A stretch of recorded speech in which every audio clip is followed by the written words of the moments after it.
Assalomu alaykum. Anglayotganinglar tarixiy roman G'ani Batur.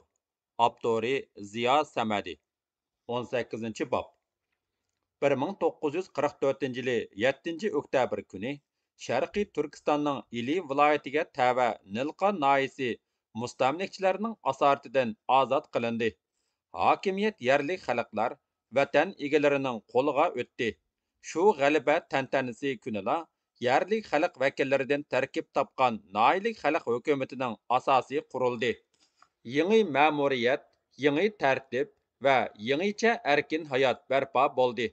Bu shonliq g'alaba sadosi chaqmoq tizigida Ili vodisi, Tianshan va Jo'ng'ar tog'laridan eshib, butun sharqiy Turkistonni bo'ylab yangardiki, xalqni kurashga, qurollanishga chaqirgan chet el bosqinchilarini ona vatandan qo'g'lab chiqarish vaqti yetganligini jakorlagan edi. Ozodlik va mustaqillik tug'ini ko'targan Nilqa qo'zg'olonchilari birinchi qadamni bosdi. Ularning oldida uzun musofa turibdi. Amdiki qadam G'uljiga, ondin nerisiga vatan bo'ylab yurish qilish kerak. Dushmanning to'salg'u istehkomlarini buzib o'tish kerak. Murakkab va qonliq janglar texi oldida. Nilqa ishg'ol qilinishi bilan payt kutib turishgan xalqlar to'p bo'lishib qo'zg'olonchilarga qo'shilishga boshladi. Xitoy mustamlikchilarining zulm o'chig'i bo'lgan zindondan ozod qilingan mahbuslarmu o'z uylariga, oilalariga qaytishmay qo'llariga qurol ilib safga qatildi. Jangda g'animat ilingan qurol aslahalar yangi jangchi fidoyilarga tarqatilib berildi. Әмді қораллық қозғаланчыларының саны мыңдан ешіп, күшлік әрбей шәкілге кірген, рухи кейпияты үстін жәңгівар қысымға айланған. Нилқа болса кичик әрбей шәр түсіге кірген еді. Бүгін Ғини Батур Нилқа жаңыдын кин уни халық Батур деп аташқа башлаған. Фатих Муслимов башлық жидді мәжліс болды. Bu meclis tağ önkürleri yoki to'qayliqlarda emas, sobiq Shengen idorasida, yangi hokimiyat binosida davom qildi. Shaharni ilishdan ko'ra saqlab qilish tez, deb gap boshladi Fatih. Mana Nilqa ilindi, bir nahiyaning xalqi ozodlikqa erishdi. Endi biz Nilqini saqlab qilishla emas, balki olg'a qarab yurish qilamiz. Lekin dushmanni bo'sh chaqilmasligimiz, tavakkulchilik qilmasligimiz kerak. Puxta tayyorlik qilayli. Urrachilarni hisoblamaganda qo'lida miltig'i barlarning naq soni mingga yetdi. Bularning to'lisi yangi qo'shilgan xamqo'llar. Miltiqni o'ngshab tutolmaydi. Jang bo'lib qolsa o'zlarini etib olishi mumkin, dedi. G'ini va mingdan oshiq odamga ot, egar, kiyim, yemak ichmak kerak. Hozirg'u xalq xushalligidan bizni beqiyotidi. Hamishamla yuk bo'laversak, xalqning rayini qaytarib qo'yamiz. 10 minglagan qo'yi, minglagan yilqisi bor boylardan olmaymizmi? Yomoni kelsa qarz berib turar, fikr berdi Osman. Odatdagi aldiraqsonligi bilan. Hargiz, keskin dedi Fatih. Mayli biyi, mayli gadiyi bo'lsin. Xalqdan majburiy hech narsa olmaymiz, ammo ixtiyoriy iyoni qilsa yo'q demaymiz. Qachon motam piqsiq baylar o'z ixtiyori bilan bir narsa bergini bor, dedi Osman. Bizni tabriklab, so'g' salom akelgan yana shu kambag'al, chumbag'al xalq. Baylar o'ylaridan chiqishmay, qandoq bo'lar ekan deyishib, tingshab yetishibdi. Qo'shimcha qildi Rafiq. Bizga fidoyi bo'lib qo'shilganlarmi sap kambag'allarning bolalari, dedi Akbar. Ati o'gun, osh pishib tayyor bo'lgan chog'da cho'mishni shu baylaring tartib olarmikin texi?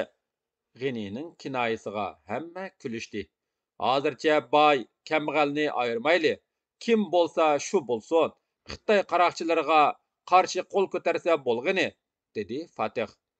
Yigitlar deganidek qo'zg'olonchilar sepiga qo'shilganlarning askari tur o'qat kambag'allar, o'tirhal dehqonlar, hunarvan kasblar va ziyolilar bo'lib, cho'ng boy savdogarlar, zemindor chorvadorlar texi betaraf pozitsiyani tutib, qo'zg'olonni qizg'in himoya qilishmagan. Ayrim mutaassib johillar go'mindonchilardan umid uzmay, ularga xizmat qilishni davom qilmoqda edi. Qo'zg'olonchilar bu ashaddiy sotqinlarning bir nechasini xalq talabi bilan etib tashlagan bo'lsa-mu, tozalash doirasini kengaytmay, kechirim siyosatini qo'llandi.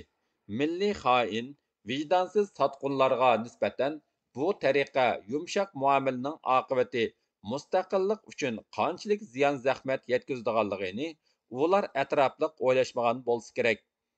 Asrlar mobaynida mustaqillikdan ayrilib, davlatni idora qilish qoida tartiblarini unutib qolgan Uyg'urlar davlat ishi bilan shaxsiy muomala chekini aralashtirib o'tib, o'rinsiz oliyjanoblik va ko'ngilchaklikning dardini oz tortdimi? Mayli, dedi Fatihning ra'yiga baqqan G'ani. Sen ashu pixziq savdogar boylaringdan sado chiqara olsang, shular bilan hapilash, bizni jang qilishga qo'yib ber. Qandoq dedim, yigitlar? To'g'risimi shu-da. Fatih avaziy hokimligini qilsin. Biz so'qishib shahar ilib berayli. Yana hammadan baldur o'ttirga tushdi Osman. Akbar, Nur, G'aldan va boshqalar o'z fikrlarini aytishgandan keyin fikr birligi 3 asosiy masalaga tugildi. Birinchisi, G'uljiga hujum qilish oldida jangchi fidoyilarni miltiq etish va jang qilishga mashq qildirish. Bu ishni G'ani boshqurdi. Ikkinchi, ma'muriy ishlarni boshqurish va jangchilarni ta'minlash, go'medonchilardan g'animat ilingan mol-mulkni boshqurish qatorliq ishlarni Fatih boshqurdi. Uchinchi, Nilqa noyisiga tava yeza qishloqlarining yeza boshliqlarini, qozoq, qalmoqlarning il, aul boshliqlari, aqaloqchi, zangi, okurday, kundi qatorliqlarni shu xalqning roziligi bilan qaytadan belgilab, yeza qishloqlarda yangi xalq hokimiyatini tiklash va xalqni go'medonchilarga qarshi safarbarlikka keltirishga o'xshash muhim masalalarni ijro qilish qaror qilindi. G'ulja shahrining shimoliga joylashgan necha yurish cho'ng imorat shahar bo'yicha eng olibda imorat bo'lib, o'z zamonasida mashhur Velivoy Yo'ldoshev tarafidan bino etilgan 3 zo'r qurilishning biri. Yarkent shahridagi madrasa, G'uljidagi banka binosi va mushu imoratdir. Manching, Yangzingshin, Jingshurin, Shingsay hukmronlik qilgan davrlarda bu bino birda maxsus rezidensiya, birda harbiy ma'muriy mahkama bo'lgan bo'lsa, amdilikda Seling bu diviziya shtabga markazlashgan bo'lib, Shinjang, Sharqiy Turkiston o'lkalik hukumatning favqulodda vakilimi shtabga o'rinlashgan edi.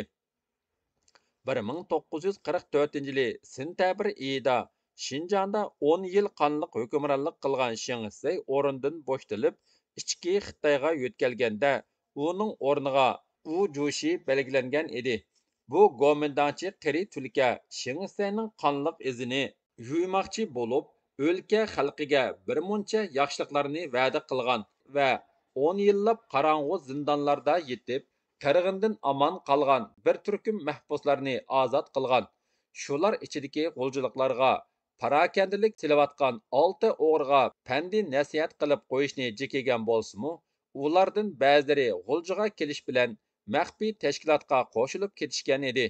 Ujushi isyonkor joy iliga ichki Xitoydan billa chiqqan o'ziga ishonchlik odami Dao Selingni maxsus favqulodda vakil qilib belgiladi.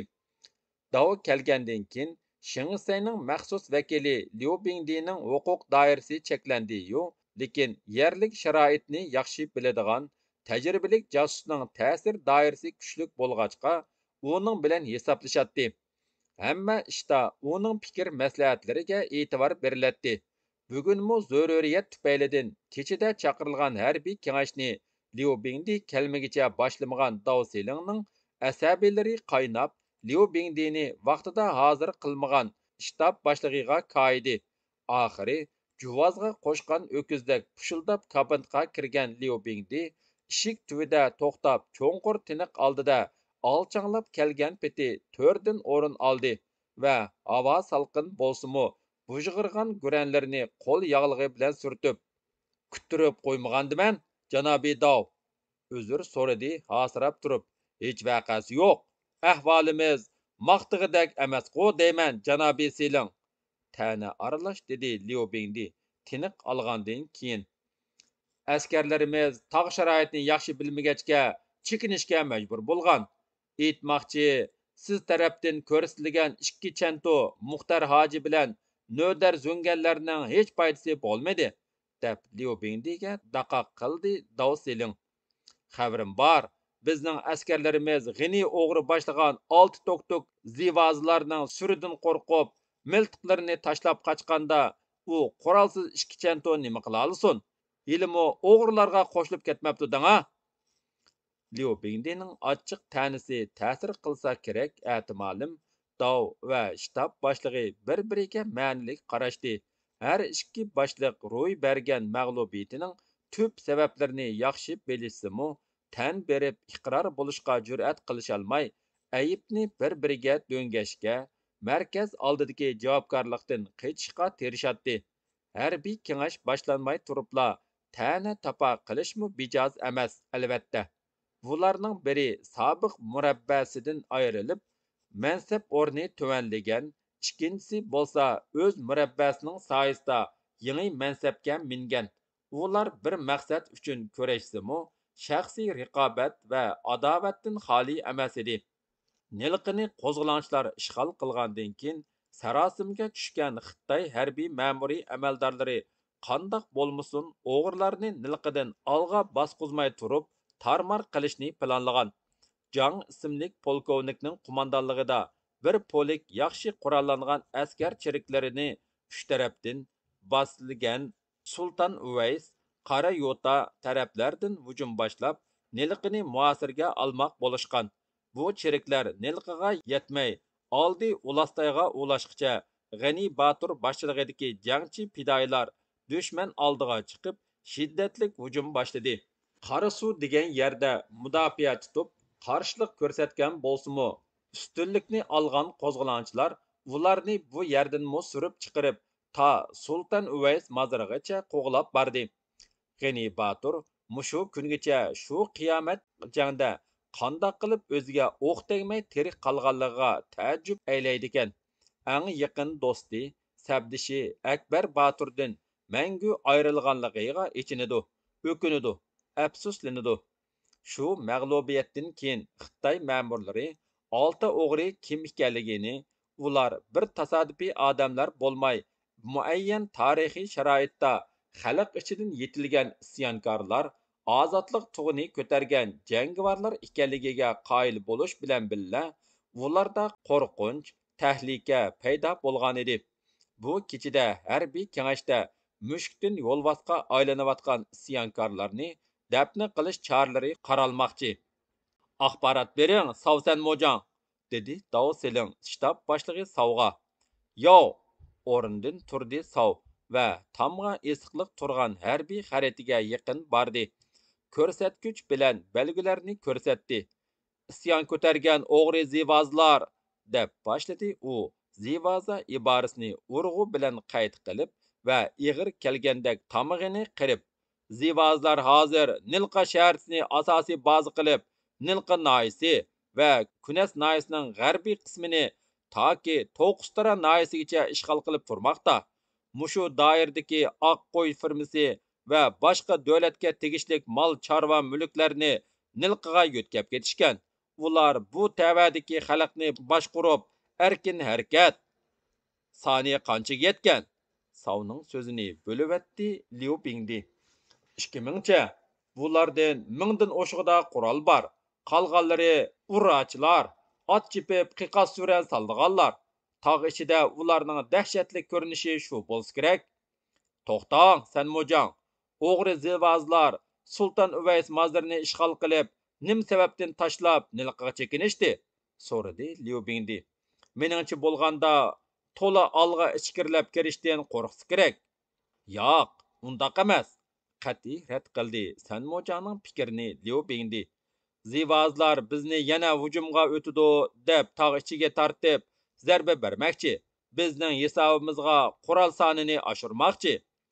Bu aniq, lekin zivozlar ilingan ma'lumotlarga qaraganda G'uljiga hujum qilishga jiddiy tayyorlik ko'rishmoqda, dedi Sav San Mojang va xaritaga qarab, Mazar, Tor, Siptay yezilarini oldingi saf qilib mudofaa tutamiz.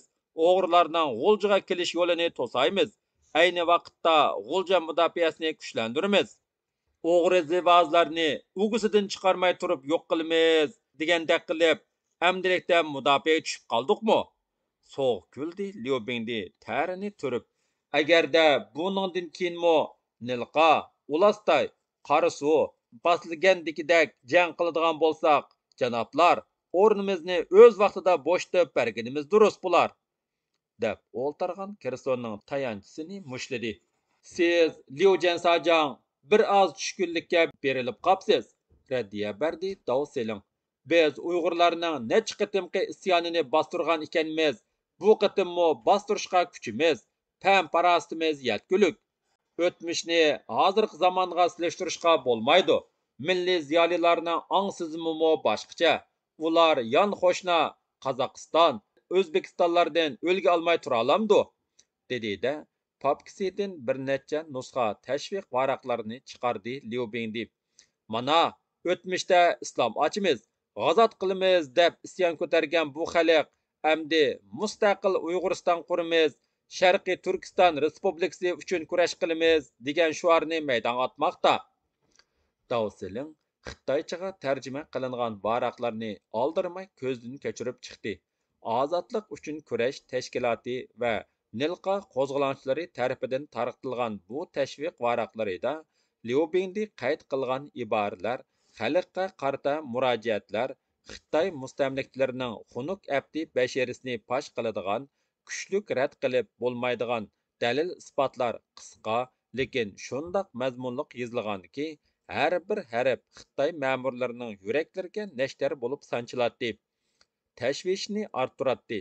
Davsilingning sur yuzi bilaydek ko'kardi. Pavoz qapoqlari turildi-yu, lekin ichki vasvasasini bilindirmaslikka tirishdi. Xundan, haromzoda, deb pig'on chiqardi u va Liubingdiga tikilib, zivozlar nima deb jo'lasa jo'layversin, lekin Dov demoqchi bo'lgan so'zini ko'shigandek bir nafas til uchida tutib, oxiri da'vatdi. Ularning keyindagi tiranchisi, shuning uchun chatning aralashishini cheklash bilan chegirni teg'imi puxtlash lozim. Bu kun tarkibidagi masala, dedi Liubingdiga javoban Dov. Siz bilan bizning vazifamiz ichki majroni besishdan iborat. G'ulji xalqi zivozlarga moslashib to'plan ko'tararmi? Ha, yoki yo'q deyolmayman. Va lekin har naki xavfning oldini olishimiz kerak. Masalan, xalqni boshlab mangdigan ta'sirli kishilarni qamoqqa ilishimiz. Bu usulda natija chiqmadi-ku. Aksicha xalqning g'azabini qo'zg'ab, qo'zg'olonni yaqinlashtirdik. Men o'z fikrimni ta'kidlayman, dedi-de qamoqqa ilindiganlarning navbatdagi tizimini Davga ko'rsatdi Liubingdi. Rahimjang, Xasimujang, Maymaytijang Maxsumu qara tizimdagilarni o'qidi Dav va o'ylanib qoldi. Agar bu tizimdagi mo'tabar zotlarni qamoqqa oladiganmiz, kuyib turgan o'tqa yog' chachqan bo'lamiz. Yaxshisi ularni nazorat ostida tutib, iloj bor o'zimizga jalb qilaylik. Harbiy kengash Xitoy pardasida uzun muloyizalardan keyin shtab boshlig'ining mudofaa planini ma'qulladi.